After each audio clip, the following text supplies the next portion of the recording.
అశ్వ సంవత్సరంలో కైలాస యాత్ర Sri Gayatri tours and travels 8977349696. Telangana Congress లో ఎవరికి వారే యమునా తీరే. కొంతకాలంగా పార్టీ కార్యక్రమాలకి దూరంగా ఉంటూ ఉన్నారు విజయశాంతి. ప్రజాక్షేత్రంలోనూ అసలు ఎక్కడా కనిపించడం లేదు ఈ కాంగ్రెస్ ఎమ్మెల్సీ. సర్పంచ్, మున్సిపల్ ఎన్నికల ప్రచారంలో రాములమ్మ కనిపించలేదు. ఇన్ఛార్జి మీనాక్షి నటరాజన్ కోటాలో ఎమ్మెల్సీగా అవకాశం లభించింది. ఇక మంత్రి పదవి ఆశించి భంగపడ్డారు విజయశాంతి. కేబినెట్ విస్తరణ లేకపోవడంతో ఇప్పుడు నైరాశ్యంలో ఉన్నారా? అందుకనే కనిపించడం లేదా విజయశాంతి? అందుకే మున్సిపల్ ఎన్నికల ప్రచారంలో కూడా దూరంగా ఉన్నారా? పార్టీ పరంగాను గుర్తింపు దక్కటం లేదనే అసంతృప్తి విజయశాంతిలో కొనసాగుతుందా? ఇక ఈ అంశం గురించిన డీటెయిల్స్ మా ప్రతినిధి సతీష్ అడిగి తెలుసుకుందాం.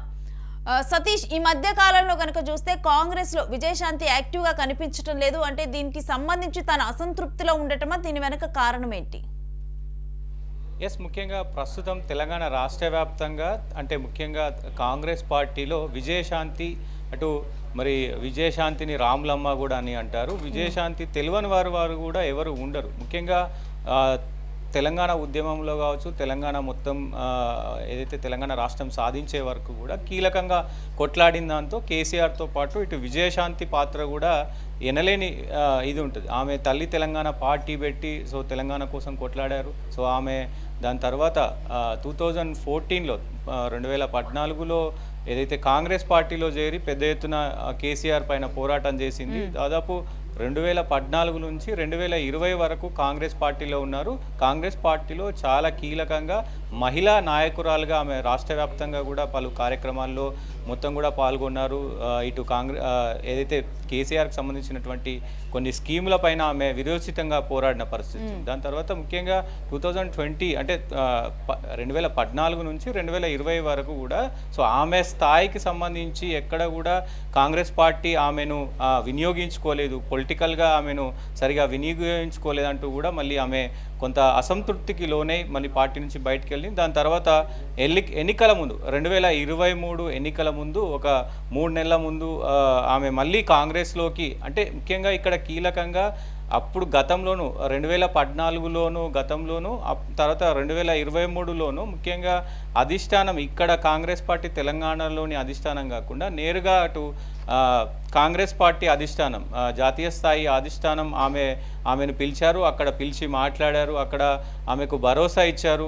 మీరు పార్టీ కోసం తెలంగాణలో కాంగ్రెస్ పార్టీ అధికారం కోసం కొట్లాడండి, మేము అన్నీ కూడా మా సపోర్ట్ ఉంటుందంటూ కూడా అటు రాహుల్ గాంధీ కావచ్చు, సోనియా గాంధీ కావచ్చు, మల్లికార్జున్ ఖర్గే, డికే శివకుమార్ వీళ్ళందరూ కూడా అప్పుడు హామీ ఇచ్చిన పరిస్థితి. అందుకే ఆమె మళ్ళీ తిరిగి 2023లో అంటే గతంలో అసహనంతోనే బయటికి వెళ్ళినప్పటికీ కూడా దాదాపు 2023లో మళ్ళీ రీజాయిన్ అయి స్టార్ క్యాంపెయినర్గా ఆమె బాధ్యతలు నిర్వహించారు. సో 2023లో దాదాపు పెద్ద ఎత్తున కాంగ్రెస్ పార్టీ 64 సీట్లు గెలవడంలో కీలకంగా పాత్ర వహించినటువంటి విజయశాంతి ముఖ్యంగా ప్రస్తుతం ఆమె సైలెంట్ అయిపోవడం అంటే గెలిచిన తర్వాత 64 సీట్లు వచ్చిన తర్వాత ఆమె సైలెంట్ అయిపోవడం ఇదంతా కూడా కొంత మొత్తం రాష్ట్ర వ్యాప్తంగా కూడా చర్చనీయాంశంగా మారింది. 2023-24 నుంచి దాదాపు ఒక 1 ఇయర్ దాకా ఆమె సైలెంట్లోనే ఉన్నారు, కాంగ్రెస్ పార్టీలోనే ఉన్నారు, సైలెంట్లో ఉన్నారు. సో ఈ సైలెంట్కి కారణం ఇక్కడ ఉన్నటువంటి అధిష్టానం ఆమెను ఎందుకు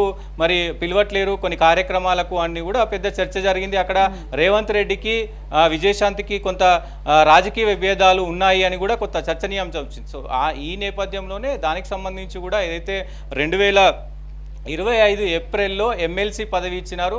ఆ ఎమ్మెల్సీ పదవి ఇచ్చిన తర్వాత రేవంత్ రెడ్డిని కలిసి మర్యాదపూర్వకంగా రేవంత్ రెడ్డిని కలిసి అక్కడ శుభాకాంక్షలు కూడా తీసుకున్నారు. సో దాంతో ఇక్కడ ఉన్నటువంటి అంటే వాళ్ళిద్దరికీ ఉన్నటువంటి వైరం ఏమన్నా ఉందా అనే వార్తలకు కూడా చెక్ పడింది. దాని తర్వాత కూడా ఇప్పుడు ప్రస్తుతం ఏదైతే సర్పంచ్ ఎన్నికలు జరిగినాయో ఆ సర్పంచ్ ఎన్నికల్లో కానీ అలాగే మున్సిపల్ ఎన్నికల్లో కానీ ఎక్కడ కూడా ఆమె స్థాయి క్యాంపెయినింగ్ ఇవ్వకపోవడం ప్రస్తుతం చర్చనీయాంశంగా మారింది. ఆమె ఎమ్మెల్సీ పదవి వచ్చిన ఒక వారం రోజులు 10 రోజులే పెద్ద యాక్టివ్గా కనిపించారు. అటు మొత్తం తెలంగాణ రాష్ట్ర వ్యాప్తంగా కానీ అలాగే మొత్తం కాంగ్రెస్ పార్టీలో కొద్దిగా ఆ ఎమ్మెల్సీ పదవి ఇచ్చినప్పుడే యాక్టివ్గా కనబడ్డారు. దాని తర్వాత మళ్ళీ ఇటు కాంగ్రెస్ కార్యక్రమాల్లో కానీ కాంగ్రెస్ సంబంధించిన నాయకులతో కానీ కలవడం కానీ ఇదేమీ జరగలేదు. కానీ అధిష్టానంతో మాత్రం ఆమె సంసిద్ధంగా ఉంది. ఎప్పుడు అంటే ఏ విషయమైనా ఎప్పుడు ఆమెకు ఏది కావాలన్నా అధిష్టానంతోనే చేపించుకుంటుంది కాబట్టి అంటే గ్రౌండ్లో కాకుండా ముఖ్యంగా ప్రస్తుతానికి అధిష్టానం ఇక్కడ ఉన్నటువంటి వాళ్ళు పట్టించుకోవట్లేరు, ఇక్కడ ఉన్నటువంటి వాళ్ళందరూ కూడా ఆమెకు తగినటువంటి స్థానం కల్పించట్లేరు అంటూ కూడా ఆమె గతంలో అధిష్టానానికి చెప్పింది. అధిష్టానం మేరకే ఇప్పుడు ప్రస్తుతం ఆమె సైలెంట్ ఉంది. సో ముఖ్యంగా గతంలో ఎమ్మెల్సీ ఇచ్చినప్పుడు విజయశాంతికి మొత్తం హోంశాఖ మంత్రి ఇస్తారు, ఇంకో మంత్రి పదవి ఇస్తారు అనేది కూడా స్పెక్యులేషన్స్ వచ్చినాయి. సో ఈ నేపథ్యంలోనే మరి ఇప్పుడు దాదాపు 2025 ఏప్రిల్ నుంచి ఇప్పుడు దాదాపు ఒక 6-7 నెలలు అయిపోయినప్పటికీ కూడా మరి ఎలాంటి ఊసు లేకపోవడం, ప్రస్తుతం మళ్ళీ ఆమె మరి మంత్రి పదవి అటు హైకమాండ్ త్రూ జాతీయ స్థాయిలో ఉన్నటువంటి హైకమాండ్ త్రూయే మళ్ళీ ఆమెకు మంత్రి పదవి వచ్చేదాకా మీరు సైలెంట్ ఉండండి అని చెప్పారా ఏంటి అనేది కూడా రాజకీయ వర్గాల్లో పెద్ద చర్చనీయాంశంగా మారింది. ప్రస్తుతం అంటే ముఖ్యంగా ఆమెకు ఉన్నటువంటి ఎబిలిటీ కావచ్చు, ఎలిజిబిలిటీ కావచ్చు, మహిళా నేతల్లో ముఖ్యంగా కీలకంగా ఉంటారు. ఆమె చేసేటువంటి ప్రసంగాలు కానీ ఆమె చేసేటువంటి రాజకీయ విమర్శలు కానీ చాలా తీవ్ర స్థాయిలో జనాలకు వెళ్ళే అవకాశం ఉంటుంది. కాబట్టి సో ఒకవైపు ఇక్కడ తెలంగాణ రాష్ట్రానికి సంబంధించినటువంటి నాయకత్వం పైన కూడా జాతీయ నాయకత్వం కొంత గుర్రుగా ఉన్నట్టుగా కూడా తెలుస్తుంది. ఎందుకంటే సో ఆమె చేసేటువంటి కొన్ని కీ పాయింట్స్ అంటే కేసీఆర్ మీద పెద్ద ఎత్తున విమర్శలు చేసే స్థితి ఆమెకు ఉంటుంది. ఎందుకంటే కలిసి పనిచేశారు కాబట్టి సో ఆ నైపుణ్యం కావచ్చు, ఆ మాట్లాడే పద్ధతి కావచ్చు, అవన్నీ కూడా ప్రజల్లోకి వెళ్ళే అవకాశాలు ఉంటాయి. కాబట్టి సో మున్సిపాలిటీల్లో కానీ ఇటు సర్పంచ్ ఎలక్షన్స్లో కానీ ఆమెను ఎందుకు స్టార్ క్యాంపెయినర్గా 2023లో మాత్రం స్టార్ క్యాంపెయినర్గా యూజ్ చేసుకున్నటువంటి ఇక్కడ ఉన్న అధిష్టానం మరి ఎందుకు ఈ సర్పంచ్ ఎలక్షన్స్లో అలాగే మరి మున్సిపల్ ఎన్నికల్లో ఎందుకు యూజ్ చేసుకోలేదు, ఎందుకు ఆమెను స్టార్ క్యాంపెయినర్గా పెట్టలేదంటూ కూడా మరి అధిష్టానం ఇక్కడ తెలంగాణ రాష్ట్రానికి సంబంధించినటువంటి